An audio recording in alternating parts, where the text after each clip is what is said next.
देखिए मोटरयान में परिवर्तन। अब देखिए कई बार क्या होता है, हम लोग क्या परिवर्तन करते हैं, ज़्यादातर गैस ईंधन के बारे में परिवर्तन करते हैं। कई लोग गैस किट लगवाते हैं गाड़ियों में। गैस किट कुछ गाड़ियों में परमिट है जिनमें अपन लगा सकते हैं अनुमति लेके, तो ऐसी किट लगवा सकते हैं, थोड़ा बहुत परिवर्तन और करवा सकते हैं, मॉडिफाई करवा सकते हैं अपने अनुसार। जैसे मान लीजिए क्लासिफाइड करवाते हैं, क्लासिक गाड़ी खरीदी हमने, कोई ओपन गाड़ी, कमांडर गाड़ी खरीदी जो ओपन गाड़ी है, फिर उसको क्लासिफाइड करवाया है, मतलब कुछ एसेसरी और जोड़ के अपन ने थोड़ा मॉडिफाई मॉडल करवा लिया। तो ऐसी चीज़ें भी यहाँ मोटरयान में परिवर्तन के अंतर्गत ही आती हैं, भले यहाँ पे उतना स्पष्ट ना दिया गया हो। थोड़ी बहुत इसके कंटेंट अपन समझते हैं कि मोटरयान का परिवर्तन अल्टरेशन क्या है। मोटरयान का कोई स्वामी यान में इस प्रकार परिवर्तन नहीं करेगा जिससे रजिस्ट्रीकरण प्रमाण पत्र में अंतर्विष्ट उन विशिष्टियों से भिन्न हो जो विनिर्माता द्वारा मूल रूप से निर्दिष्ट की गई हो। अब ऐसा नहीं हो सकता है कि आप टाटा की कोई गाड़ी खरीद रहे हैं और उसमें सुजुकी, मारुति सुजुकी की भी गाड़ी का मॉडल जोड़ें, आप आधी अधूरी गाड़ी कर दें, आधा इसका मॉडल आधा उसका। ऐसा नहीं कर सकते, कंपनी का प्रोडक्ट नहीं बदल सकते हैं। वैसे रजिस्ट्रीकरण प्रमाण पत्र में स्पष्ट लिखा रहता है गाड़ी कैसी है। अगर मेरे पास रेड और ब्लैक कलर की गाड़ी है तो उसमें लिखा रहेगा रेड और ब्लैक कलर की पैशन गाड़ी है इनके पास में। तो ये देखिएगा, आपको स्पेसिफाई मॉडल चेंज करने का अधिकार नहीं है। परंतु यहाँ मोटरयान का स्वामी भिन्न प्रकार के ईंधन या ऊर्जा के स्रोत से, यहाँ पे दो चीज़ गोला जरूर कर दीजिए, ईंधन ऊर्जा, जिसके अंतर्गत बैटरी, संपीड़ित प्राकृतिक गैस, इसको सीएनजी बोला जाता है, संपीड़ित प्राकृतिक गैस को सीएनजी बोला जाता है, कंप्रेस्ड नेचुरल गैस, सीएनजी लिख लीजिएगा। बैटरी, देखिए अभी तो बैटरी का ज़माना धड़ाधड़ चल रहा है, बहुत गाड़ियाँ सेलिंग हो रही। मेरे ख्याल से इस बार दीपावली पे जितनी गाड़ियाँ बोनी उठी बैटरी वालों ने कमाल कर दिया है। 4000 वाट के रिस्क से मार्केट में उतर चुके हैं, हमें देखने को मिल जाते हैं। स्कूटर भी मार्केट में आ गए। अब कार की बारी है जो 350 किलोमीटर रनिंग करेगी एक बार चार्ज करने पर, ऐसी कार ये मार्केट में उतारने वाले हैं। अपन लोग देखते हैं, अगर सफल हो जाएगी गाड़ी तो अपन लोग खरीद लेंगे, बढ़िया है। अब वो इच्छा ठीक रहेगा, बैलगाड़ी चलाने से तो अच्छा है, पेट्रोल नहीं डलवाना पड़ेगा। 120 पहुंच गया है पेट्रोल और गैस, ये दो चीज़ें ज़्यादा हायर हो रहे हैं, ये इजाफा हो रहा है इनके रेटों में। हमारे यहाँ से जो विधानसभा सीट है यहाँ पे शिषपाल यादव जीत गए हैं कल निवाड़ी से। विजय सिंह राठौर साहब यहाँ पे रहे हैं, उनकी डेथ होने के बाद लड़का खड़ा था उनका, नहीं सद्भावना वोट नहीं मिल पाया उनको कांग्रेस से। जितनी सीटें थी शायद मेरे ख्याल से सब सीटों पे बीजेपी ही आई है, कांग्रेस कहीं नहीं आई है। अब ये पार्टियों का खेल है। देखिए यहाँ पे वोट भी आज के समय में राजनीति के अकॉर्डिंग हो गए हैं, यहाँ पे आम जनता के अकॉर्डिंग नहीं हो गए, व्यक्ति विशेष से भी प्रभाव पड़ने लगा है। तो यहाँ पर अपन फिर से बैक आते हैं, इस पर बात करते हैं। जैसे बैटरी वाले, संपीड़ित सीएनजी वाले, सौर शक्ति, देखो सोलर प्लेट लगती है, सोलर प्लेट, सोलर पावर वाले, ये बैटरी वाले हो गए। बैटरी वाले, सीएनजी वाले, सोलर पावर वाले, द्रवीकृत पेट्रोलियम गैस, द्रवीकृत लिक्विडेटेड, देखिए इसको क्या बोलते हैं द्रवीकृत पेट्रोलियम गैस को, एलपीजी। एलपीजी, देखिए एलपीजी से भी वाहन चलते हैं, एलपीजी। कोई अन्य ईंधन या ऊर्जा का कोई स्रोत है, प्रचलन का शुक्र बनाने के लिए मोटरयान के इंजन या उसके किसी भाग में उपांतरण संपरिवर्तन किट लगाकर करता है, वहाँ ऐसा उपांतरण ऐसी शर्तों के अधीन किया जाएगा जो पहले किया जाए। तो ऐसा कर सकते हैं लेकिन कुछ शर्तों के अधीन। मेरा तो यही मानना है, देखिए भाई पेट्रोल वाली गाड़ी है आपकी, अगर किट लगाते हैं गैस वाली तो कोशिश कीजिए अंडर 100 किलोमीटर से ज़्यादा मत चलाइए उसको, यहाँ पे रिस्क हो सकता है अपने लिए। कम दूरी तक, जैसे अपन को पर डे 2, 4, 10, 20 किलोमीटर जाना है तो चलाइए। ज़्यादा लंबी दूरी पे ले जाते आदमी, उसमें थोड़ा सबकी जान को खतरा ज़्यादा है इसमें। तो किट लगा के परिवर्तन करता है तो कुछ शर्तों के अधीन उसको रहना पड़ेगा, ये यहाँ पे बताई गई कुछ शर्तें होंगी। परंतु यह कि केंद्रीय सरकार मोटरयानों में परिवर्तन के लिए विनिर्देश, अनुमोदन और पुनः संयोजन के लिए शर्तें तथा अन्य संबंध विषय विहित कर सकेगी, और ऐसे मामलों में विनिर्माण द्वारा दी गई वारंटी को ऐसे परिवर्तन या पुनः संयोजन के प्रयोजनों के लिए शून्य नहीं समझा जाएगा। तो केंद्रीय सरकार को पावर है कि वो कुछ ऐसे परिवर्तन कर सकती है, अनुमोदन कर सकती है कि इस तरह के वाहन उतारे जाएं मार्केट में। ऐसे मामलों में विनिर्माता द्वारा दी गई वारंटी को ऐसे परिवर्तन पुनः संयोजन प्रयोजन के लिए शून्य नहीं समझा जाएगा। अगर विनिर्माता ने वारंटी दी है तो वारंटी उसके अकॉर्डिंग रहेगी, वारंटी में परिवर्तन नहीं किया जाएगा। ये भी आपको यहाँ पे ध्यान देना है। आप देखते ना, जैसे कल मेरे एक स्टाफ के साथ है, उन्होंने एक गाड़ी ली है, एल्टो खरीदी है, उन्होंने 460 BXI खरीदी है कॉमर्स सर ने।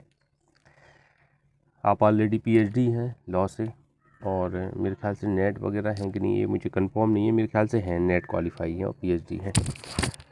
तो बोले विक्रम हमने तो ऐसी गाड़ी ली है, ऑटो विंडो पावर जो रहता ना वो है उसमें, और AC गाड़ी। हमने कि सर आप फैमिली के लिए लेना है, पर्सनल लेना है, तो आप ऑलरेडी एक गाड़ी चला चुके हैं, तो मैं यही चाहूँगा कि आप ऐसी गाड़ी लें जो बिल्कुल नई हो।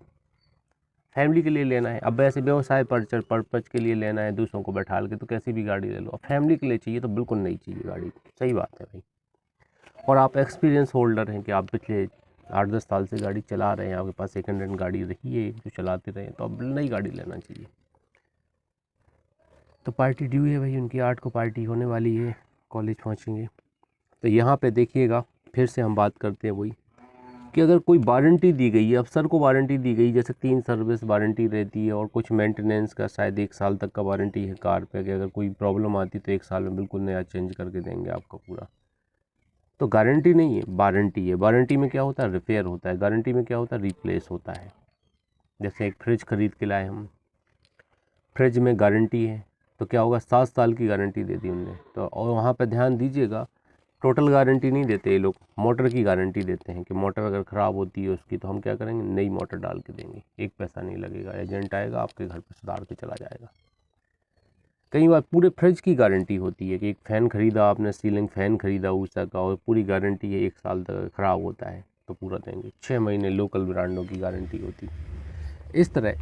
तो यहाँ पे ये समझना है कि अगर एक गाड़ी के साथ कुछ वारंटी मिली है तो आप किट परिवर्तन कर लेते हैं विशेष अनुमति प्राप्त करके, तो किट परिवर्तन करने से आपकी गाड़ी की वारंटी पे कोई प्रभाव नहीं पड़ेगा, वो यथावत रहेगी, कहने का तात्पर्य।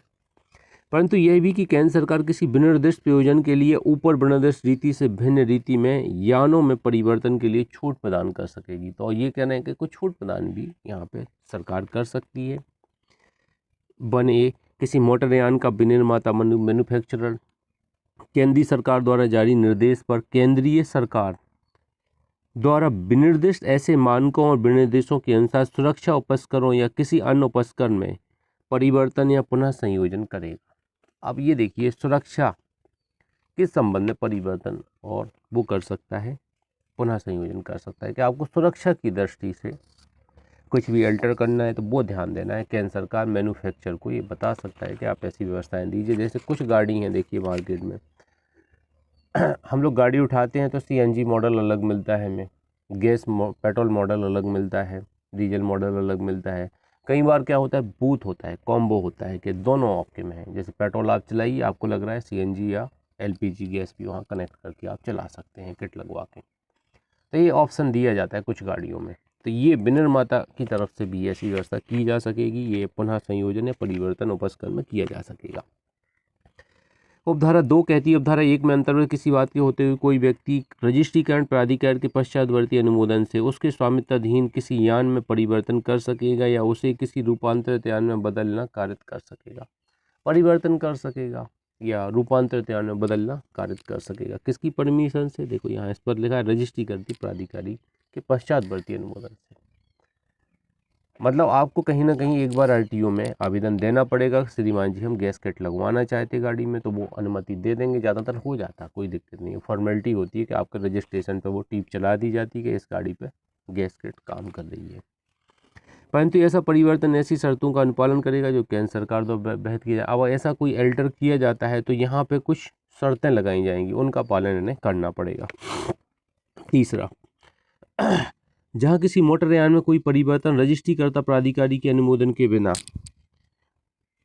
वहाँ यान का स्वामी ऐसा परिवर्तन किए जाने के 14 दिन के भीतर परिवर्तन की रिपोर्ट, यहाँ पे अंडरलाइन कीजिए, यान का स्वामी अनुमोदन के बिना, रजिस्ट्रीकर्ता प्राधिकारी के अनुमोदन के बिना, क्या परिवर्तन, परिवर्तन अंडरलाइन कीजिए, रजिस्ट्रीकर्ता प्राधिकारी के अनुमोदन के बिना, वहाँ यान का स्वामी अंडरलाइन कीजिए, 14 दिन के भीतर परिवर्तन की रिपोर्ट, कब से, परिवर्तन किए जाने से 14 दिन के भीतर, गोला कीजिए 14 दिन के भीतर, परिवर्तन किए जाने से 14 दिन के भीतर परिवर्तन की रिपोर्ट उस रजिस्ट्रीकर्ता प्राधिकारी को करेगा, मतलब रजिस्टर्ड ऑफिसर को करेगा, जिसकी अधिकारिता के भीतर वह निवास करता है। रजिस्ट्रीकरण प्रमाण पत्र को बेहद फीस के साथ उस प्राधिकारी को भेजेगा, जिससे उसमें रजिस्ट्रीकरण की विशिष्टियाँ प्रविष्ट की जा सकेंगी। देखिए यहाँ पे मैंने आपसे कह दिया, इस एक्ट ने अपन को एक सहूलियत दे दी है कि मेरा जैसे सागर से रजिस्ट्रेशन है, मान लीजिए इंदौर से मेरी गाड़ी का रजिस्ट्रेशन है, अब मुझे ज़रूरी नहीं है कि मैं इंदौर जाऊँ, मैं यहाँ छतरपुर से काम करा सकता हूँ। ये अपन को यहाँ पे एक सुविधा दी गई है, मैं आपको बताऊँ तो ये आप थोड़ा यहाँ पे ध्यान दीजिएगा कि 14 दिन के भीतर आपको एल्टर की सूचित कर देना। जैसे बिना अनुमति कुछ लोग किट लगवा लेते ना, अब देखिए गाड़ी खरीद ली तो अब इतनी लापरवाही है लाइफ में, इतनी लापरवाही भरी पड़ी है कि हम लोग खुद थक जाते हैं उस लापरवाही से कि ऐसा क्यों कर रहे हो, समझ से काम करना चाहिए। लेकिन ज़रूरी नहीं है कि आप समझदार हैं तो पूरी दुनिया समझदार हो, एस्पेक्ट ही नहीं रख सकते अपन किसी से। किट रखवा ली, अब किट लगवाने के बाद क्या किया जाए, तो किट लगवा ली है भैया, आपने पूछा नहीं है तो एक काम करो, 14 दिन के अंतर्गत सूचित कर दो रजिस्ट्रीकर्ता प्राधिकारी, मतलब आरटीओ ऑफिस में आप अपने नंबर का रजिस्ट्रेशन लगाओ और निश्चित प्रारूप या आवेदन में आप वहाँ इंक्वायरी करो कि कैसे क्या करना है, ये एल्टर किया है मैंने, कैसे आप नहीं करेंगे तो आपका चालान हो जाएगा। तो कहीं ना कहीं आपको अनुमति पत्र, अनुशंसा पत्र आपको मिल जाएगा उधर से, तो बस दिखा दीजिए, कहीं भी चलाते रहिए गाड़ी। पता चला पेट्रोल की गाड़ी है, आप गैस कट में चला रहे हैं तो ये परमिशन नहीं देते ना ऐसी। तो ये आपको 14 दिन के भीतर आपको परिवर्तन की रिपोर्ट देना है, जहाँ बिना अनुमति के आपने परिवर्तन किया है। तो इस पर आप थोड़ा IMP लगा दीजिएगा, बाद में लिख लीजिएगा, यहाँ अगर OT बनेगा तो ये आपको ध्यान देना है। हम बात कर रहे हैं सेक्शन 52 सब क्लॉज 3 की बात कर रहे हैं, 52 सब क्लॉज 3 अल्टरेशन की बात कर रहे हैं। सब क्लॉज 4, मूल रजिस्ट्रीकर्ता प्राधिकारी से भिन्न रजिस्ट्रीकर्ता प्राधिकारी जो कोई ऐसी प्रविष्टि करता है, प्रविष्टि के ब्यौरों की संसूचना मूल रजिस्ट्रीकर्ता प्राधिकारी को देगा। जो मूल रजिस्ट्रीकर्ता प्राधिकारी होगा उसको संसूचित ये करेगा। अब ये तो मैंने कई बार बताया, जैसे मैंने सूचना किसको दी, छतरपुर वाले को दी, छतरपुर वाला इंदौर वाले को देगा कि साहब आपके यहाँ पे ये रजिस्टर्ड हुआ था वाहन, इसमें अपने कैट का अनुमोदन कर दिया है किट लगाने का। उपधारा 1 या उपधारा 2 या उपधारा 3 या 4 के अधीन बनाए गए उपबंधों के अधीन रहते हुए अवक्रय करार के अधीन ज्ञान रखने वाला कोई व्यक्ति रजिस्ट्री के स्वामी की लिखित सहमति के बिना यान में कोई परिवर्तन नहीं करेगा। अब रजिस्ट्रीकृत स्वामी की लिखित सहमति के बिना, आपको पता है ना अवक्रय करार का कॉन्सेप्ट क्या है, आपको कार दिला दी, मैं मालिक रहूँगा उसका, कब तक, जब तक आप पूरी किस्तें पेमेंट नहीं कर देते। मतलब मैंने पैसा दिया है गाड़ी का कुल मिला के, आप मेरा पैसा चुका रहे हैं और आपका पैसा मैं ये मान के चलूँगा, अगर आपने पैसा देना बंद कर लिया तो गाड़ी मैं उठा लूँगा आपके घर से और ये माना जाएगा कि वो किराया था गाड़ी का, मैं किराया ले रहा था हर महीने आपसे, वो किराया आप दे रहे थे, किस्त नहीं थी। बहुत ही धुरंधर काम में भैया जी अवक्रय करार का, बेचारे गरीब लोग इसमें फंस जाते हैं, नहीं समझ पाते हैं, वो सोचते हैं कि पैसा नहीं देना, पैसा दूसरा दे रहा है, इससे अच्छा फ़ायदा क्या हो सकता है, गाड़ी ले रही है।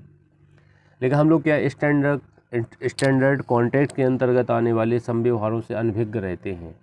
हमें चाहिए कि थोड़ा पढ़ें समझें तब उस कॉन्ट्रैक्ट को हम सहमति दें। स्टैंडर्ड कॉन्ट्रैक्ट आप सभी लोग जानते होंगे, कॉन्ट्रैक्ट एक्ट के अंतर्गत ऐसे करार होते हैं जिनमें शर्तें वर्णित होती हैं। जैसे LIC पॉलिसी आप लेते हैं तो पीछे शर्तें लिखी रहती हैं, हम लोग नहीं पढ़ते हैं। टिकट खरीदते हैं, पीछे लिखा रहते हैं अपने सामान की रक्षा स्वयं करें, हमारी बस जिम्मेदार नहीं होगी, आप क्लेम करेंगे बस वाला नहीं देगा, शर्तें लिखी हुई हैं ना उसमें। अब ऐसे कॉन्ट्रैक्ट क्या होते हैं, एक हिसाब से स्टैंडर्ड कॉन्ट्रैक्ट होते हैं, फॉर्म भरते हैं कुछ भी है तो उसकी शर्तों का पालन ये माना जाता है कि आपके नॉलेज में वो शर्तें हैं, लेकिन ज़्यादातर लोग पढ़ते ही नहीं, हम खुद नहीं पढ़ते तो दूसरे से एक्सपेक्ट क्या रखेंगे बताइए।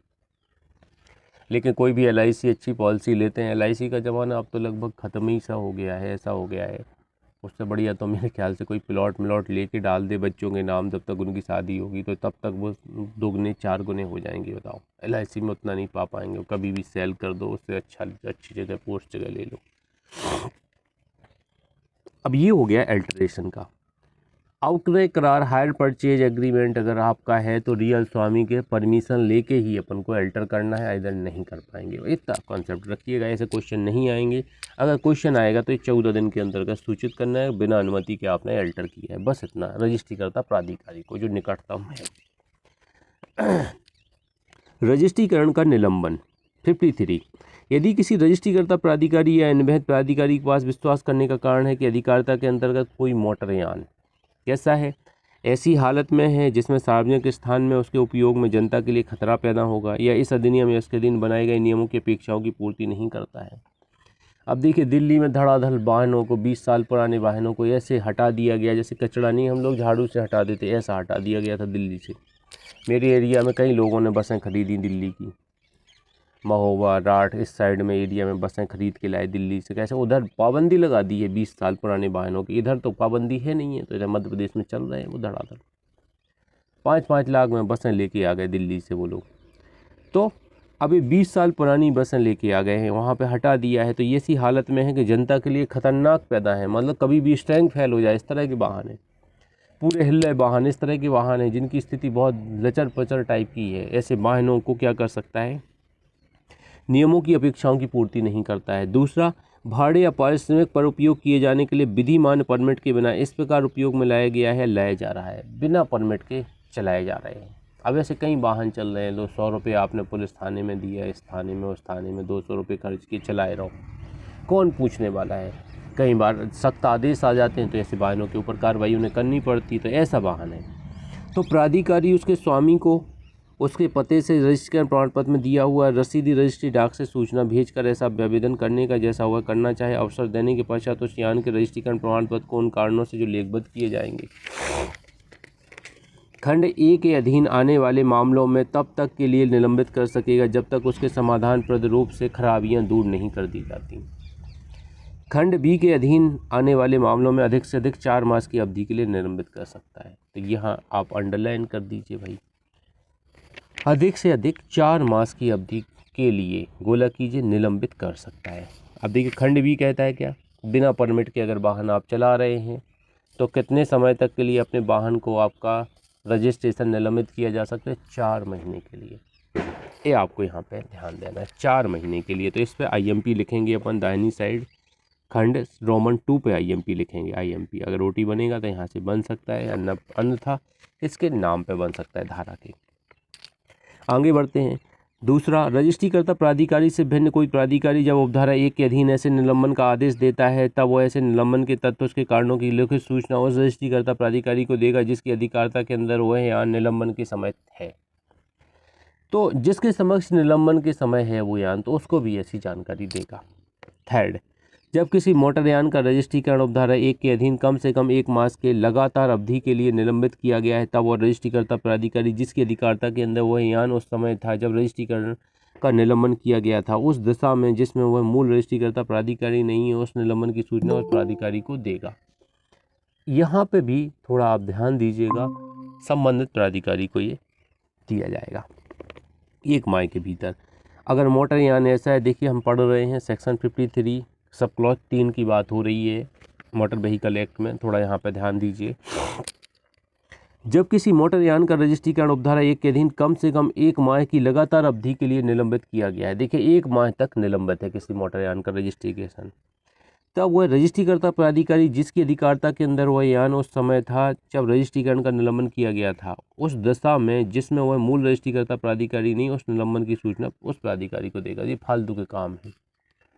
छतरपुर वाला निलंबित करेगा मेरे वाहन का रजिस्ट्रेशन एक महीने के लिए, और इसकी सूचना किसको देगा, इंदौर जहां मेरा मूल रजिस्ट्रेशन है, मेरे नाम ट्रांसफ़र हुआ था वाहन, वहां पे देगा। तो ये चीज़ यहाँ बताई गई 1 माह के अंदर उसे सूचित करना है। तो ये नियम सब जगह लागू होता है 1 माह का, तो मैं आपको बताऊँ। चौथा, किसी मोटरयान का स्वामी ऐसे रजिस्ट्रीकर्ता प्राधिकारी अन्य प्राधिकारी द्वारा जिसने इस धारा के अधीन रजिस्ट्रीकरण प्रमाण पत्र को निलंबित किया है मांग किए जाने पर उस रजिस्ट्रीकरण प्रमाण पत्र को अभ्यर्पित कर देगा। अब सरेंडर करना पड़ेगा, वो करेगा जमा करो मेरे पास, तो जमा करना पड़ेगा। रजिस्ट्रीकरण प्रमाण पत्र जो उपधारा 4 के अधीन अभ्यर्पित किया गया है उस स्वामी को तब लौटाया जाएगा जब रजिस्ट्रीकरण का निलंबन करने वाला आदेश विखंडित कर दिया गया है, न कि उससे पूर्व।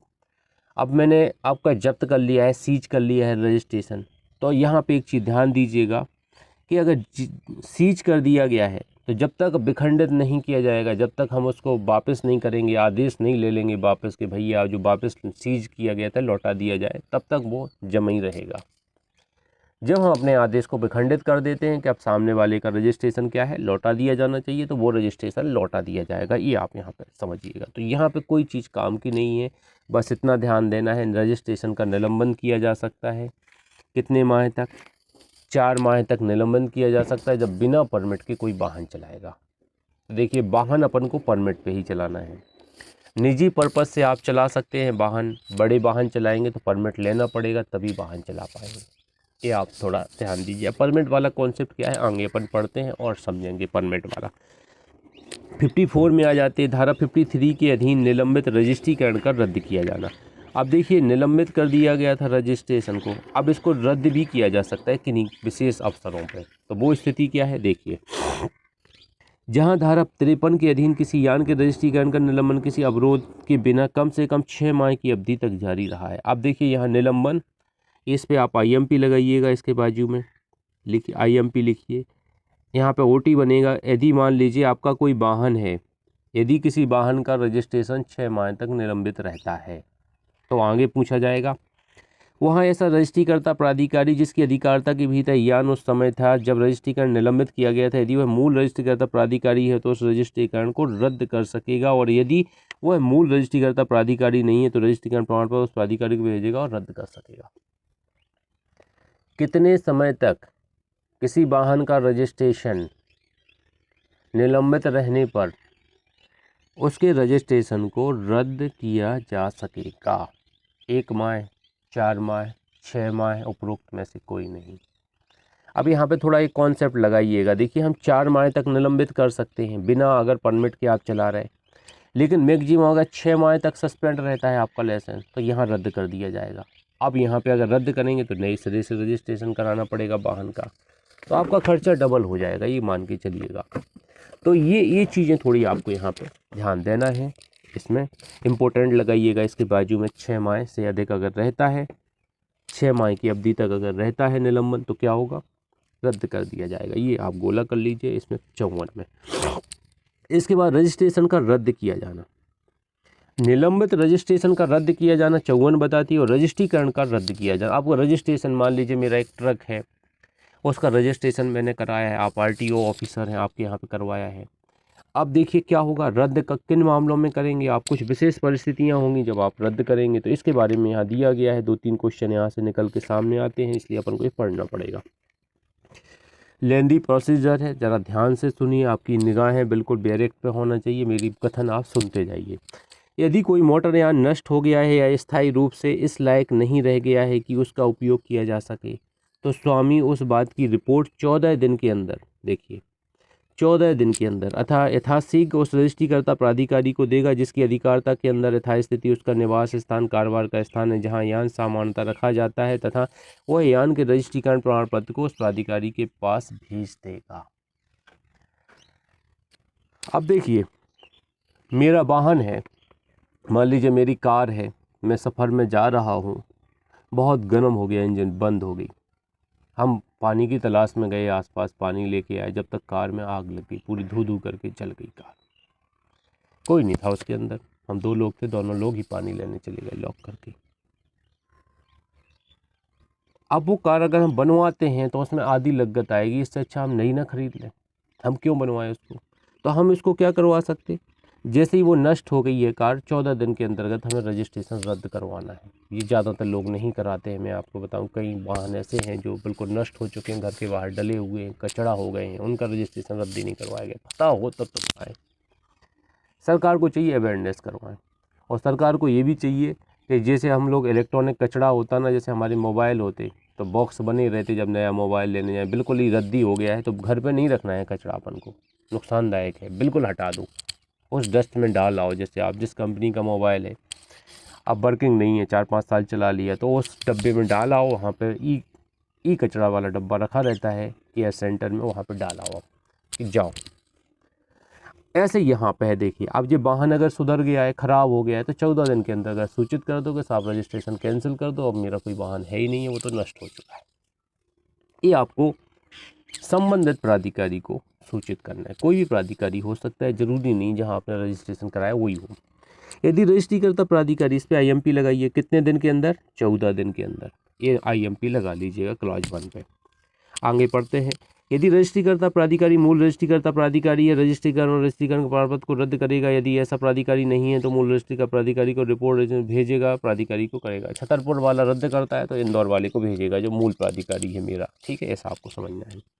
तीसरा, कोई रजिस्ट्रीकर्ता प्राधिकारी किसी ऐसे मोटर यान की बाबत जो उसकी अपनी अधिकारिता के अंदर है, यह आदेश दे सकता है कि परीक्षा ऐसे प्राधिकारी द्वारा की जाए जिसे राज्य सरकार आदेश द्वारा नियुक्त करे, तथा यदि ऐसी परीक्षा करने पर उसके स्वामी को उसके उस पते से जो रजिस्ट्रीकरण प्रमाण पत्र में दिया हुआ है रसीदी रजिस्ट्री डाक से सूचना भेजकर ऐसा अभ्यावेदन करने का जैसा वह करना चाहे अवसर देने के पश्चात उसका यह समाधान हो जाता है कि वह यान ऐसी हालत में है कि वह इस लायक नहीं है कि उसका उपयोग किया जा सके, अथवा सार्वजनिक स्थान में उसके उपयोग से जनता को लिए खतरा होगा और वह योग्य भी नहीं है कि समुचित मरम्मत की जा सके, तो वह रजिस्ट्रीकरण को रद्द कर सकेगा।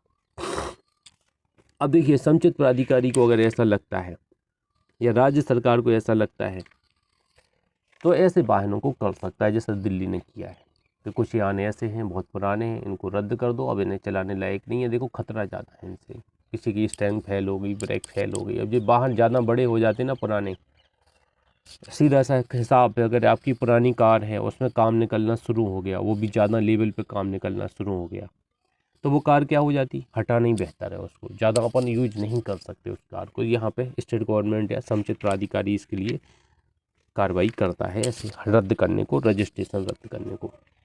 मतलब रजिस्ट्रेशन रद्द कर दिया, अब आप सड़क पे चला नहीं पाएंगे, तो यहाँ पे खड़ा कर दिए रहेंगे बाहर, क्या करें, मुर्गी पालन खोल लो उसमें, बस यही कर सकते हैं और क्या कर सकते हैं वाहन का, इस तरह की स्थिति हो जाएगी। इसके बाद सब क्लॉज 4 है, इस पे IMP लगाइएगा, ये इम्पोर्टेंट है, कोटी बन सकता है इस पर। यदि रजिस्ट्रीकर्ता प्राधिकारी का समाधान हो जाता है कि मोटरयान स्थायी रूप से भारत से बाहर ले जाया गया है, स्थायी रूप से भारत के बाहर ले जाया गया है मोटरयान, तो क्या करेंगे, रजिस्ट्रीकर्ता प्राधिकारी उसके रजिस्ट्रीकरण को रद्द करेगा। अब मान लीजिए मेरे पास कार है, मान लीजिए मेरे पास एक कार है, कोई भी अच्छी सी कार अपन ले लेते हैं, मान लीजिए BMW कार है, 25-30 लाख की कार है मेरे पास। अब मैं अमेरिका में जॉब करता हूँ, तो मैंने सोचा अमेरिका ले जाता हूँ, वहाँ पर रजिस्ट्रेशन लोकल ले लूँगा, आवेदन लगा के वीज़ा पे तो मिल जाएगा। हम ले जाना चाहते हैं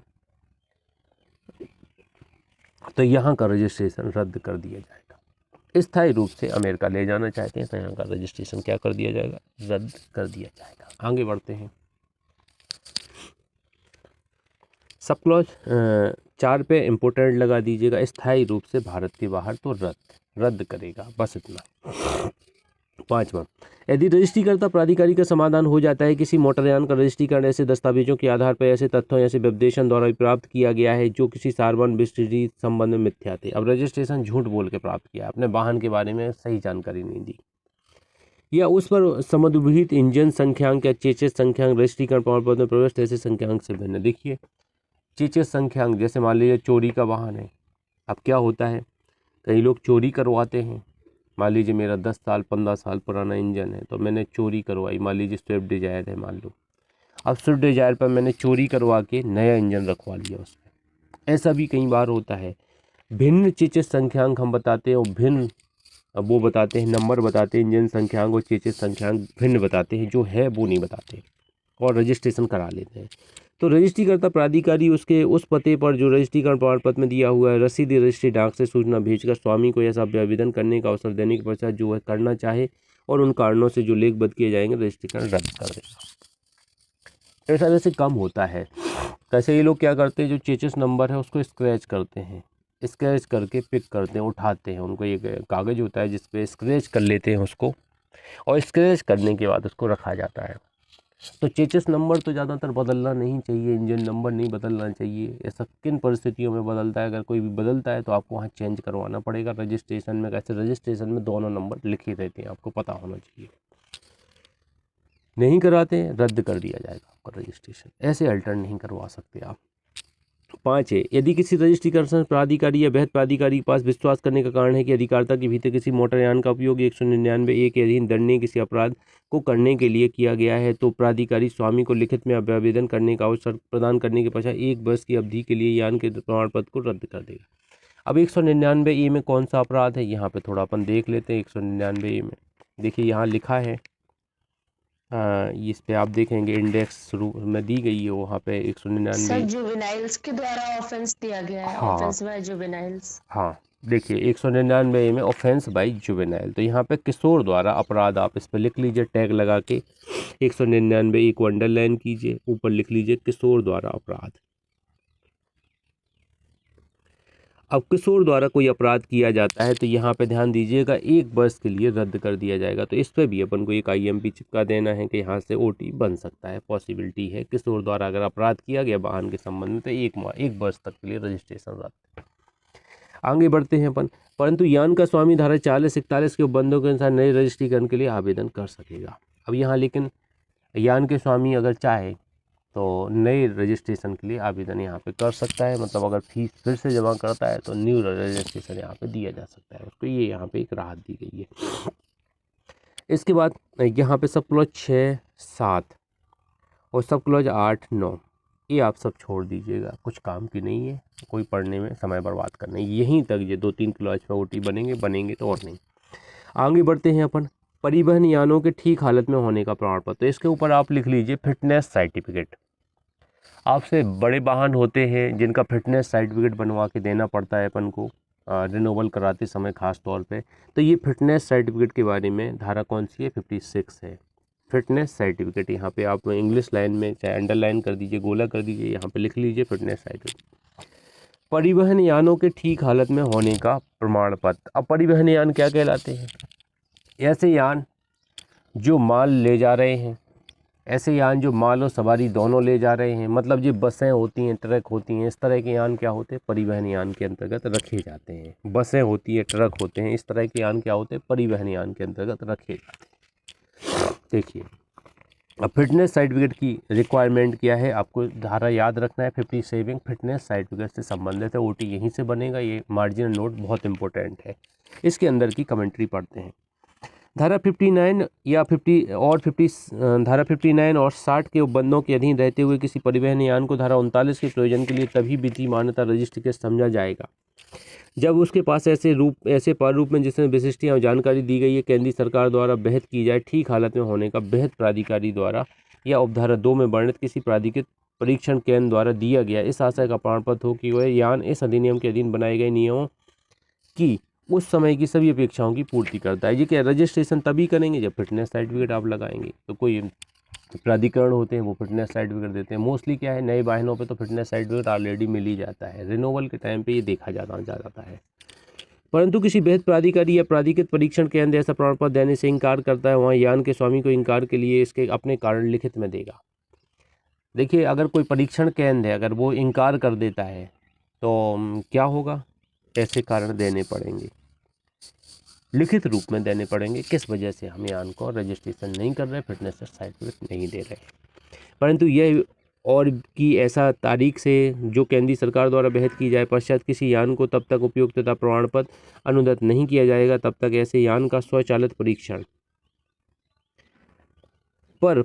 न कर लिया गया हो। देखिए यहाँ पे देखिएगा सर्टिफिकेट नहीं दिया जाएगा, उपयुक्तता प्रमाण पत्र यहाँ पे लिखा है provide that further that no certificate of fitness, ये कह रहा है फिटनेस सर्टिफिकेट तब तक नहीं दिया जाएगा जब तक स्वचालित सुविधा परीक्षण नहीं किया जाता है, ऑटोमेटेड टेस्टिंग सिचुएशन नहीं हो जाती है। तो ये एक यहाँ पे प्रोसीडिंग दी गई है, तो ये अपन को ज़्यादा ध्यान नहीं रखना है, यहाँ पे इस तरह का कोई OT आने वाला नहीं है। दूसरा उपधारा 2, उपधारा 1 में निर्देश प्राधिकृत परीक्षण केंद्र से कोई प्रसुविधा अभिप्रेत है जिसके अंतर्गत राज्य सरकार द्वारा प्राधिकृत स्वचालित परीक्षण प्रसुविधा है जहां ऐसे केंद्रों की मान्यता विनियमन और नियंत्रण बनाए नियमों के अनुसार उपयोगिता परीक्षण संचालित किया जा सकेगा। तो फिटनेस सर्टिफिकेट के लिए इन्होंने ये कुछ केंद्र बना के रखे हैं सरकार ने, उसके अकॉर्डिंग इन केंद्रों से ये सर्टिफिकेट जारी किए जाते हैं। उपधारा 4 के उपबंधों के अधीन रहते हुए ठीक हालत में होने का प्रमाण पत्र उतनी अवधि के लिए प्रभावशील बना रहेगा जितनी केंद्रीय सरकार द्वारा इस अधिनियम के उद्देश्यों को ध्यान में रखते हुए बहस की जाए। तो ये पीरियड का होगा, ये यहाँ पे बताया जाएगा कि कब तक प्रभावशील बना रहेगा। मान लीजिए 5 साल बाद लगाएं आपसे, 10 साल तक के लिए मान्य करें, ये अपन को नहीं पता है कब तक रहेगा, लेकिन ये सर्टिफिकेट में लिखा रहता है कि इतने समय तक वैलिड है, उतने समय के बाद नया फिटनेस सर्टिफिकेट आपको देना पड़ता है। बेहद प्राधिकारी ठीक हालत में होने का प्रमाण पत्र कोई ऐसे कारणों से जो लेखबद्ध किए जाएंगे किसी भी समय रद्द कर सकेगा यदि उसका समाधान हो जाता है कि यान के संबंध में वह प्रमाण पत्र है वह अब इस अधिनियम की और उसके अधीन बनाए गए नियमों की सभी अपेक्षाओं की पूर्ति नहीं करता है और ऐसे रद्द किए जाने के कारण पर यान के रजिस्ट्रीकरण प्रमाण पत्र को और यान के बारे में अध्याय 5 के अधीन दिए गए परमिट की बाबत यह समझा जाएगा कि वह तब तक के लिए निलंबित कर दिया गया है जब तक ठीक हालत में होने का नया प्रमाण पत्र विपरीत नहीं कर लिया जाता। तो अब ड्यू अवधि हो गई है तो आपको नया प्रमाण पत्र भेजना पड़ेगा, वरना निलंबित मान लिया जाएगा आपके रजिस्ट्रेशन को। परंतु बृहद प्राधिकारी ऐसा रद्दकरण तब तक नहीं किया जाएगा जब तक ऐसी बृहद प्राधिकारी ऐसी तकनीकी अर्हता न रखता हो जो केंद्रीय सरकार द्वारा बहस की जाए, और जहां बृहद प्राधिकारी तकनीकी अर्हता नहीं रखता है ऐसा रद्दकरण ऐसी अर्हता रखने वाले किसी अधिकारी की रिपोर्ट पर किया जाएगा। और किसी उपयुक्तता प्रमाण पत्र को रद्द करने के लेखबद्ध कारणों की यान के स्वामी जिसके उपयुक्तता प्रमाण पत्र को रद्द करने की वांछा की जा रही है द्वारा चुने गए प्राधिकृत परीक्षण केंद्र में पुष्टि की जाएगी। अब देखिए फिटनेस सर्टिफिकेट आपको बार बार लगाना पड़ेगा, अगर आपकी ड्यू अवधि हो जाती है तो नया आपको लगाना पड़ेगा, वरना रजिस्ट्रेशन रद्द कर दिया जाएगा वहाँ पे। ये थोड़ा यहाँ पे एक बहुत बड़ा फॉल्ट है, यहाँ पे ये आपको देखना पड़ेगा। लेकिन बड़े वाहन में सबकी सुविधा को ध्यान में रखा जाएगा। अगर फिटनेस सर्टिफिकेट क्या है, एक हिसाब से सुविधा को वो है कि जो सब पैसेंजर हैं जो माल हैं उन सब का सुविधा किया जा सकेगी। परंतु यह और कि यदि रद्दकरण को प्राधिकृत परीक्षण केंद्र द्वारा पुष्टि कर दी जाती है तो परीक्षण करने की लागत को परीक्षण किए जाने रहे यान के स्वामी द्वारा या अन्यथा बृहद प्राधिकारी द्वारा वहन किया जाएगा। अगर परीक्षण के रद्दकरण की प्राधिकरण क्या कर देता, पुष्टि कर देता है, तो जो खर्चा आएगा वो कौन वहन करेगा? जिसके नाम पर स्वामित्व है, यान का स्वामित्व है, वो वहन करेगा। ये आप ध्यान दीजिएगा। यहाँ पे ठीक ठाक है सब कुछ, अपन को थोड़ा बहुत अंडरस्टैंडिंग आ रही है, ज़्यादा अपन को दिमाग नहीं लगाना है। मैं बोल रहा हूँ ज़्यादा नॉलेज हो जाएगा वो भी ठीक नहीं है। अब आपको इम्पोर्टेंट डालना है क्लॉच 5 पे, जिस पर ओटी बनेगा आपका। एक मार्जिनल लोड पे ओटी बनेगा, अगर बनेगा तो क्लॉच 5 पे बनेगा। क्लॉज 5 कहती है इस अधिनियम के अधीन दिया गया ठीक हालत में होने का प्रमाण पत्र तब तक प्रभावशील बना रहता है जब तक वह संपूर्ण भारत में विद्यमान होगा। तब तक वह संपूर्ण भारत में विद्यमान होगा मतलब आपके पास फिटनेस सर्टिफिकेट है। देखिए क्या होता है, जब एक पुलिस वाला वर्दी पहने हुए सड़क पर खड़ा रहता है, हम 2 व्हीलर से जा रहे हैं, तो वो मेरे पास क्या देखेगा? लाइसेंस देखेगा, रजिस्ट्रेशन सर्टिफिकेट देखेगा, इंश्योरेंस देखेगा और क्या देखेगा? पीयूसी कार्ड देखेगा। 4 चीज़ें देखेगा 2 व्हीलर में। अब जब हम परिवहन यान बस चला रहे हैं तो उसमें फिटनेस सर्टिफिकेट भी वो देखता है। आपको मैं बता दूं, फिटनेस सर्टिफिकेट भी देखा जाता है। कुछ 5वीं कंडीशन ये है, इंश्योरेंस वगैरह सब देखा जाता है। ये फिटनेस सर्टिफिकेट बड़े वाहनों में देखा जाता है। तो ठीक हालत में दिया गया प्रमाण पत्र जब तक प्रभावशील बना रहता है तब तक वह संपूर्ण भारत में विद्यमान होगा। तो कहीं भी दिखाइए आप, मध्य प्रदेश में बनवाया आपने, कर्नाटक वाहन ले गए, वहाँ पे आपने दिखाया पुलिस वाले को, तो वो वैलिड मानेगा। हाँ बिल्कुल सही है। तो जब तक विद्यमान रहता है तब तक संपूर्ण भारत में प्रभावशील रहता है। ये आप देखिएगा, इंपोर्टेंट लगा दीजिएगा इसको। 6वां, इस धारा के अधीन विद्यमान उपयुक्त प्रमाण पत्र रखने वाले सभी परिवहन यान उनकी बॉडी पर स्पष्ट और सहदृश्य रीति में ऐसी सुभिन्न चिन्ह लगाएंगे जो केंद्रीय सरकार द्वारा बहस किए जाए। ऐसी शर्तों के अधीन रहते हुए जो केंद्र सरकार द्वारा बहस की जाए, इस धारा के उपबंधों का गैर परिवर्तन यानों पर विस्तार हो सकेगा। ये भी आप थोड़ा ध्यान दीजिएगा। अपील। अब देखिए धारा 41 से यहाँ 56 के अधीन रजिस्ट्रीकर्ता प्राधिकारी के किसी आदेश से व्यथित कोई व्यक्ति है तो उस तारीख से 30 दिन के भीतर आदेश की सूचना की प्राप्ति हुई बहस प्राधिकारी को उस आदेश के विरुद्ध अपील कर सकेगा। अपील प्राधिकारी अपील की सूचना मूल अधिकारी को देगा और अपील में मूल प्राधिकारी अपीलार्थी को सुनने जाने का अवसर देने के पश्चात ऐसे आदेश देगा जो वह ठीक है। तो इस एक्ट में तो ये ध्यान दीजिएगा, अनुज्ञापन प्राधिकारी कोई आदेश करता है तो उसके विरुद्ध ज़्यादातर बेहद प्राधिकारी को ही अपील हो रही है 30 दिन के भीतर। तो ये तो कॉमन फैक्ट है, हर जगह आपको एक कॉमन फैक्ट मिलेगा। तो ये चीज़ यहाँ लिखी गई है 57 में, कोई खास प्रोविजन नहीं है। आगे बढ़ते हैं, परिवहन यानों के बारे में विशेष उपबंध। अब देखिए, परिवहन यान में केंद्र सरकार जैसे भार विनिर्दिष्ट कर सकेगी, आप कितना, जैसे बोलते हैं ना आउटलोड ओवरलोडिंग वाहन है, इस तरह का कॉन्सेप्ट करती है। तो केंद्र सरकार कुछ विशेष उपबंध कर सकती है परिवहन यानों में। जैसे मान लीजिए एक ट्रक है, तो उन्होंने कहा कितना 10 टन 20 टन जितना माल ले जा सकता है, तो ये निर्धारित करेगी केंद्र सरकार। तो इसी तरह की बातें 58 में लिखी गई हैं। क्या करेगी केंद्र सरकार? भार विनिर्दिष्ट करेगी। देखिए, केंद्रीय सरकार मोटर टैक्सी से भिन्न किसी मोटर यान के पहियों में लगे टायरों की संख्या, मोटर टैक्सी से भिन्न मतलब बड़े वाहन की बात हो रही है, संख्या, प्रकार, आकार और उनकी बनावट और मॉडल और अन्य सुसंगत बातों को ध्यान में रखते हुए हर बनावट और मॉडल के परिवहन यान के संबंध में ऐसे यान का अधिकतम सकल यान भार और ऐसे यान की हर धुरी का निरापद अधिकतम धुरी भार राजपथ में अधिसूचना द्वारा निर्दिष्ट कर सकेगी। कितने वजन के वाहन हो सकेंगे, कितने पहियों के वाहन हो सकेंगे। मान लीजिए एक ट्रक खरीदा मैंने, अब 407 खरीदा तो 4 पहियों का है। एक हमने ट्रक खरीदा, वो कितने पहिए का है? 6 पहिए का है। एक ट्रक खरीदा मैंने, वो 10 पहिए का है और ज़्यादा पहियों का भी। तो ये कौन निर्धारित करता? केंद्र सरकार। जितना लोड करना है उस हिसाब से वाहन बनते, लोड कैपेसिटी के आधार पर आपको वाहन मिलेंगे। ये केंद्र सरकार निर्दिष्ट करती है कि इतने पहिए होना चाहिए, इस आकार का वाहन होना चाहिए। दूसरा, रजिस्ट्रीकर्ता प्राधिकारी मोटर टैक्सी से भिन्न किसी परिवहन यान को रजिस्टर करते समय रजिस्ट्रीकरण में और अभिलेख में और यान के रजिस्ट्रीकरण प्रमाण पत्र में निम्नलिखित विशिष्टताएं प्रविष्ट करेगा। अब ये रजिस्टर्ड करेंगे, रजिस्ट्रेशन सर्टिफिकेट देंगे उसको, रजिस्टर्ड सर्टिफिकेट आरसी बोलते हैं ना, जो मिलेगा इस वाहन का। तो उसमें क्या देखेगा? यान का लदान रहित वाहन मतलब विकेंट वाहन का, जो विकेंट रिक्त वाहन है, खाली वाहन है, उसका भार कितना है लिखेगा उसमें। हर पहिए में लगे टायरों की संख्या, प्रकार और आकार, कितने पहियों का वाहन है। आप देखिएगा 10 टायर वाला ट्रक हो ना, तो उसका रजिस्ट्रेशन सर्टिफिकेट आप देखने की कोशिश कीजिएगा, अगर कोई हो कहीं पे आप देखने को मिल जाए तो उसमें लिखा होगा 10 टायर, हैवी वाहन, प्रकार आकार लिखा रहेगा, कितना लोडिंग पावर है, ये सब उसमें लिखा रहेगा, किस तरह का वाहन है। तो ये टाइप माइप में आते होंगे कुछ ऐसा।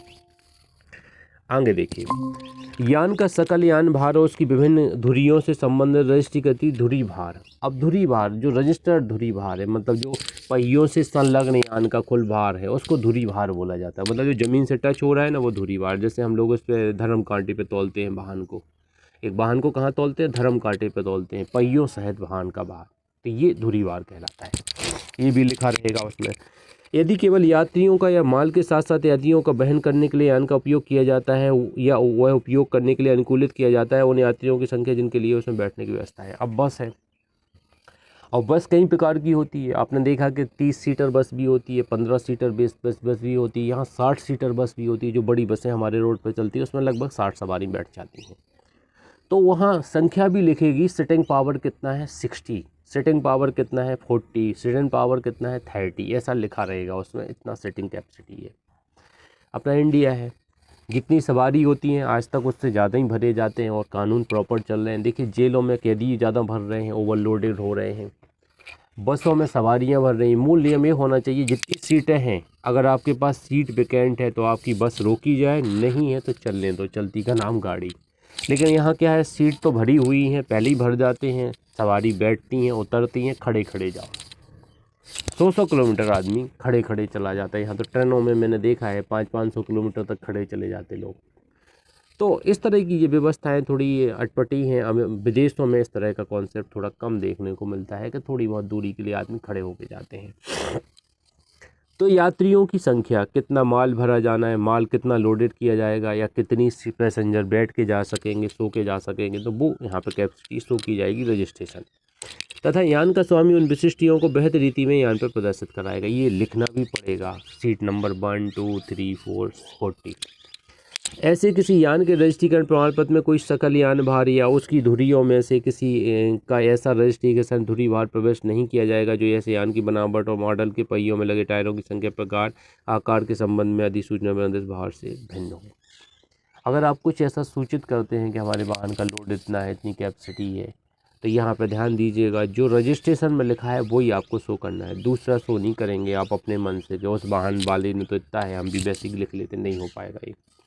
परंतु जहाँ केंद्रीय सरकार को यह प्रतीत होता है कि उपधारा 1 के अधीन अधिसूचना विनिर्देश भार से अधिक भार किसी विशिष्ट प्रकार के यानों के लिए किसी विशिष्ट क्षेत्र में अनुवाद किए जा सकते हैं, वहाँ केंद्रीय सरकार राजपत्र में आदेश द्वारा निर्देश दे सकेगी कि इस उपधारा के ऐसे उपांतरणों के साथ लागू होंगे, विनिर्देश किए जाए। अब केंद्रीय सरकार रियायत दे दी थी कि मान लीजिए 10 टन आपका वाहन लोडेड कर सकता है, 15 टन दे रहे हैं कैपेसिटी, 15 टन तक आप ओवरलोड कर सकते हैं, इससे ज़्यादा नहीं। तो थोड़ी रियायत दे सकती है कि इतना लोड आप कर सकते हैं, कि कैपेसिटी ज़्यादा होती है लेकिन सेफ कैपेसिटी में लोडेड करने की बात की जाती है। अब देखिए जितने भी ट्रक होते हैं ज़्यादातर ओवरलोडेड होते हैं, वो लोग खुद जानते हैं, अब पुलिस को भी पता रहता है ओवरलोडेड है, आप तो 100-500 दे दीजिए, जहाँ जैसी दक्षिणा हो आगे बढ़ जाइए। रिश्वत वाला कॉन्सेप्ट बड़ा ही गड़बड़ है, मैं आपको बता दूँ। इसने सुरक्षा की धज्जियाँ उड़ा रखी हैं पूरी। हम लोग देखते हैं, आपने कभी ध्यान दिया ट्रक वाला क्यों 200 रुपये दे देता है? उसको क्या कमाई है ऐसी ड्राइवर को? अपन को दया आने लगती, बेचारा क्या मालूम खाना खाया हो सारे दिन से नहीं। उसके मालिक को बहुत कमाई है, मालिक देता है पैसे के टोल पे आपको, पुलिस वालों को इतने नाके पड़ेंगे, चुंगी पड़ेगी तो इतने रुपये देना है मिनिमम, इतने में सेटिंग करना, तो जितने वो बचा लेते उतने उनके हो जाते, वरना वो 500-1000 रुपये के हिसाब से दे दिए जाते उन्हें। 5वां, किसी यान के रजिस्ट्रीकरण प्रमाण पत्र में दर्ज सकल यान भार का उपधारा 3 के उपबंधों के अनुसार पुनरीक्षण करने की दृष्टि से रजिस्ट्रीकर्ता प्राधिकार परिवहन यान के स्वामी से ऐसी प्रक्रिया के अनुसार जैसी बहत की जाए अपेक्षा कर सकेगा कि वह इतने समय के भीतर जितना रजिस्ट्रीकर्ता प्राधिकारी द्वारा विनिर्दिष्ट किया जाए रजिस्ट्रीकरण प्रमाण पत्र प्रस्तुत करें। तो ये टाइम पीरियड देखा जाएगा कितने समय के अंतर्गत प्रस्तुत करना है, तो ये मांग कर सकता है प्राधिकारी आपसे कि निश्चित समय के अंतर्गत आप प्रोवाइड कराएं क्या, रजिस्ट्रेशन सर्टिफिकेट। और यहाँ पे बस इतना ही आपको समझना है, इसमें कुछ आने वाला नहीं है। परिवहन यानों के संबंध में विशेष उपबंध, खासतौर से भार और सवारियों की स्ट्रेंथ को शो करने की बात यहाँ पे की जाती है रजिस्ट्रेशन सर्टिफिकेट में। ये बताती है यहाँ पे केंद्र सरकार का पावर है कि वो ऐसा कर सकती है और सबको उसके अकॉर्डिंग काम करना पड़ेगा। 58 इंपॉर्टेंट धारा बिल्कुल नहीं है, आपने थोड़ी बहुत अंडरस्टैंडिंग की, अगर ध्यान से सुना है तो आप रिकॉल कर लेंगे, एग्जाम में क्वेश्चन क्लियर हो जाएगा।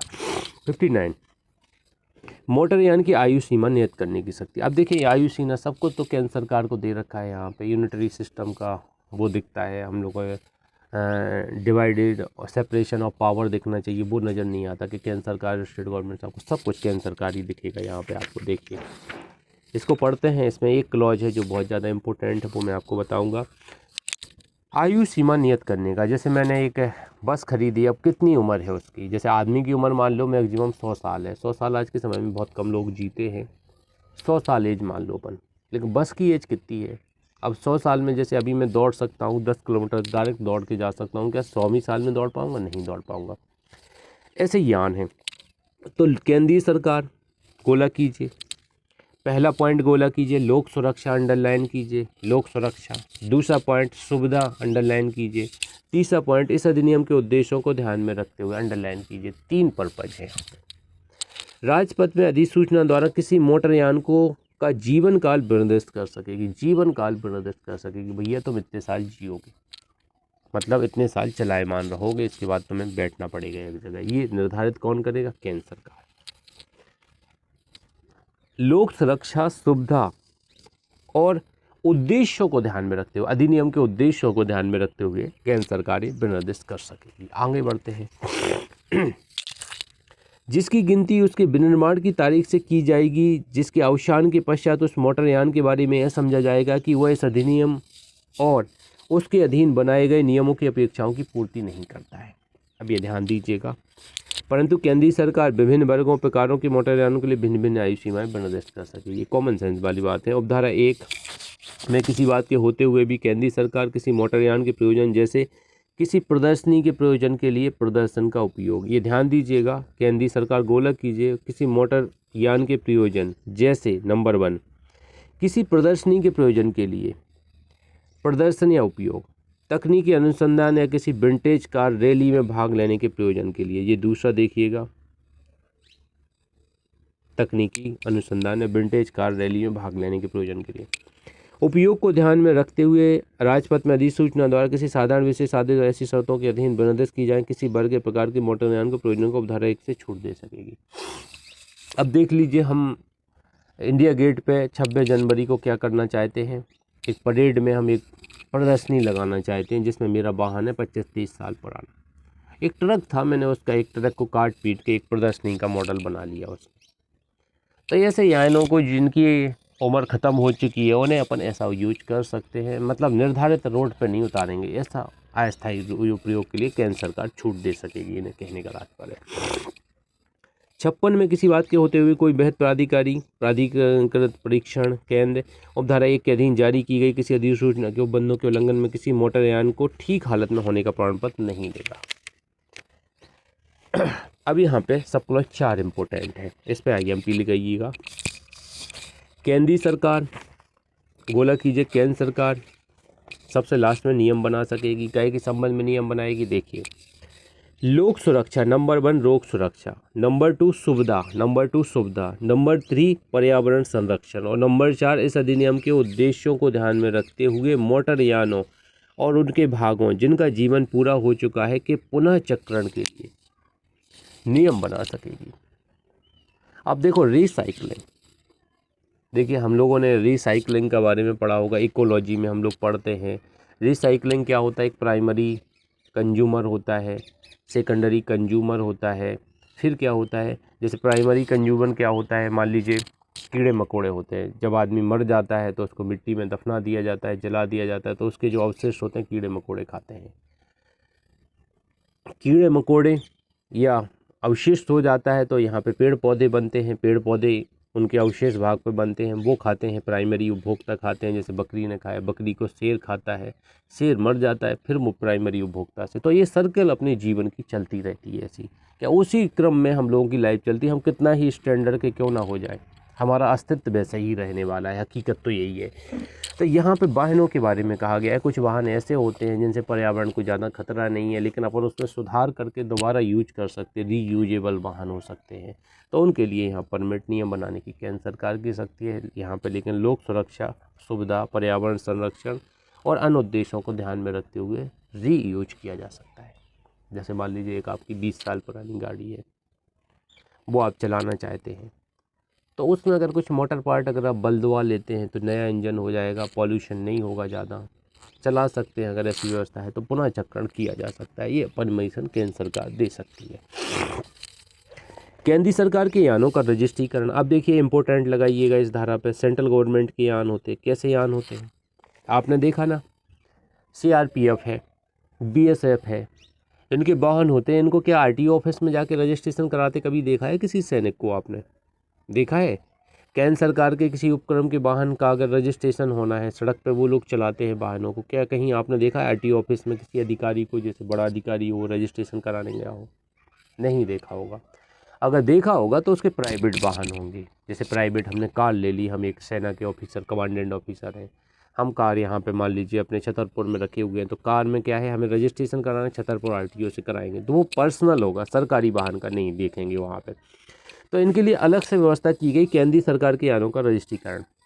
तो ऐसा प्राधिकारी जैसे केंद्रीय सरकार, मार्जिनल नोट याद रखिएगा इंपॉर्टेंट है, केंद्रीय सरकार राजपथ में अधिसूचना द्वारा निर्देश करे ऐसे किसी मोटर यान को रजिस्टर कर सकेगा, ऐसे किसी यान को रजिस्टर कर सकेगा जो केंद्रीय सरकार की संपत्ति है, उस समय अनिवार्य रूप से उस सरकार के नियंत्रण में है, उसका उपयोग देश की रक्षा से संबंधित सरकारी प्रयोजनों के लिए किया जाता है। अंडरलाइन कर लीजिए, देश की रक्षा के प्रयोजन के लिए किया जाता है। जो किसी वाणिज्यिक उद्यम से संबंधित नहीं है और इस प्रकार रजिस्ट्रीकृत यान की बाबत जब तक वह केंद्रीय सरकार की संपत्ति बना रहता है या उसके अनन्य नियंत्रण के अधीन रहता है, या अपेक्षित न होगा कि उसे इस अधिनियम के अधीन अन्यथा रजिस्टर कराया जाए। दूसरा, उपधारा 1 के अधीन यान का रजिस्ट्रीकरण करने वाला प्राधिकारी केंद्रीय सरकार द्वारा इस निमित्त बनाए गए नियमों में अंतर्विष्ट उपबंधों के अनुसार रजिस्ट्रीकरण चिन्ह देगा और उस यान की बाबत इस धारा का एक प्रमाण पत्र जारी करेगा कि ऐसा यान उस समय इस अधिनियम और अधीन बनाए गए नियमों की अपेक्षाओं की पूर्ति करेगा, यान में अधीन रजिस्ट्रीकृत है।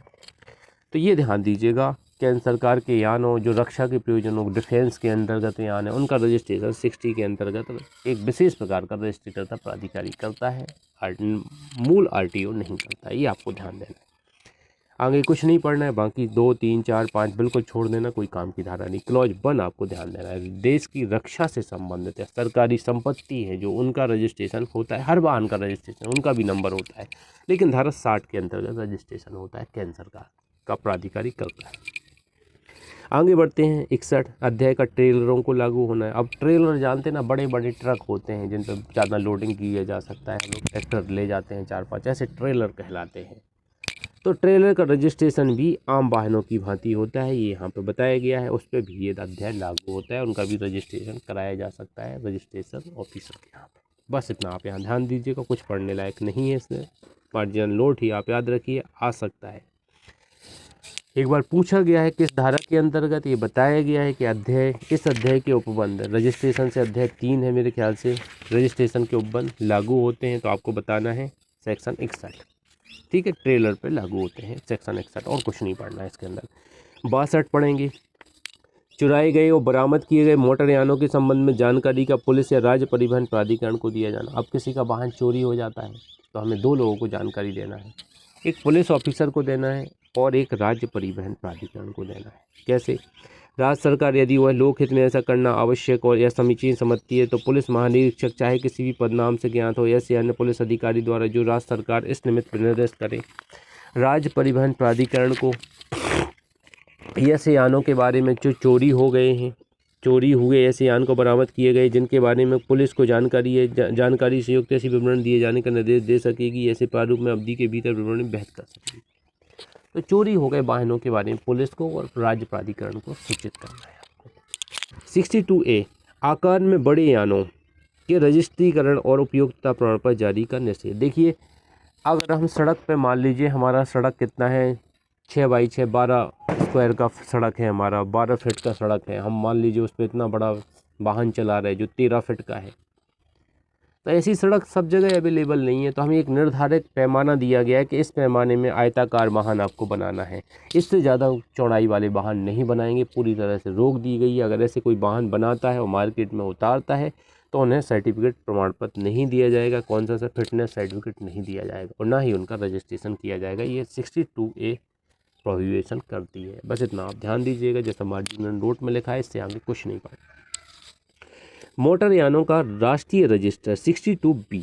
अब ये राष्ट्रीय रजिस्टर और राज्य रजिस्टर के बारे में 63 बताती है और ये राष्ट्रीय रजिस्टर के बारे में 62A बताती है, तो इनको आप थोड़ा समझिएगा। देखिए, केंद्रीय सरकार मोटर यानों का राष्ट्रीय रजिस्टर प्रारूप रीति में रखेगी जैसा बहस किया जाए, परंतु मोटर यानों के सभी राज्य रजिस्टरों को राष्ट्रीय रजिस्टर के अधीन सम्मिलित कर लिया जाएगा जो केंद्र सरकार द्वारा अधिसूचित किया जाए।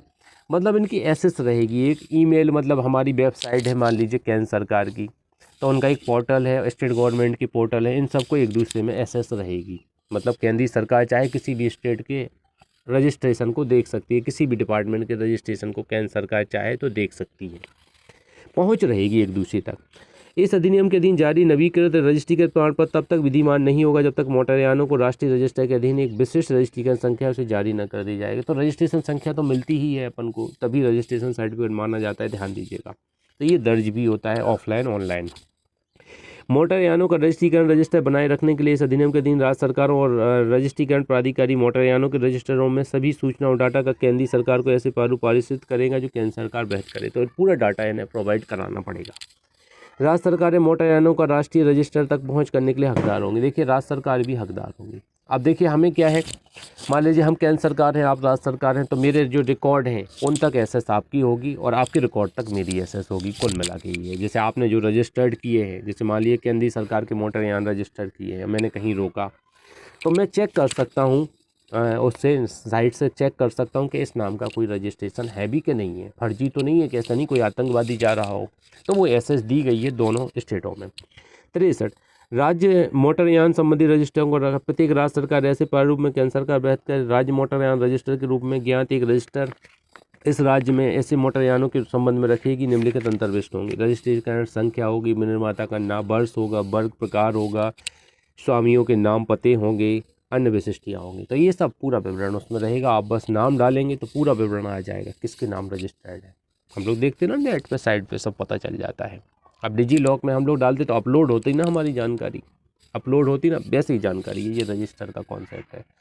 और अब तो ई कनेक्शन कर दिया गया है मैंडेटरी 2019 से कि ई कनेक्शन पे सारा डाटा प्रोवाइड रहेगा। हम लोग ऐसा कुछ नहीं है, इलेक्ट्रॉनिक माध्यम ही आगे हो जाएगा। हम लोग न्यूज़पेपर भी देखना अगले 10 सालों बाद ऐसा होगा, एक टैबलेट आएंगे जो आप ले लेंगे न्यूज़पेपर वाला कॉन्सेप्ट का, वो ख़त्म भी हो जाए बहुत आंशिक रूप से। हम लोग टैब पढ़ेंगे, उस पर नया पेपर अपडेट हो जाएगा, टोटल न्यूज़पेपर ही वाला टैब आ जाएगा कि सब उस पर न्यूज़पेपर ही पढ़ेंगे। आप वीडियो प्ले करके देखेंगे कि आप प्रधानमंत्री जी ने क्या स्पीच दिया, लिखना नहीं पड़ेगा, वीडियो प्ले करके देख लो आप। जैसे आजकल स्कैन करके देखने लगे पेपर में, QR कोड देने लगे, स्कैन कर लीजिए, वीडियो प्ले कर लीजिए।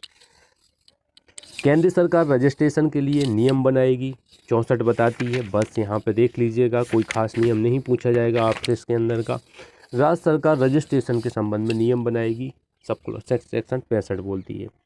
अब जो रजिस्ट्रीकर्ता प्राधिकारी है, इनकी नियुक्ति के तो अधिकारिता क्या होगी, बी क्लॉज बताती है, इस पर IMP लगा लीजिए। रजिस्ट्रीकर्ता प्राधिकारी की नियुक्ति, प्राधिकारिता और अधिकारिता के बारे में नियम कौन बनाती है, राज्य सरकार बनाती है।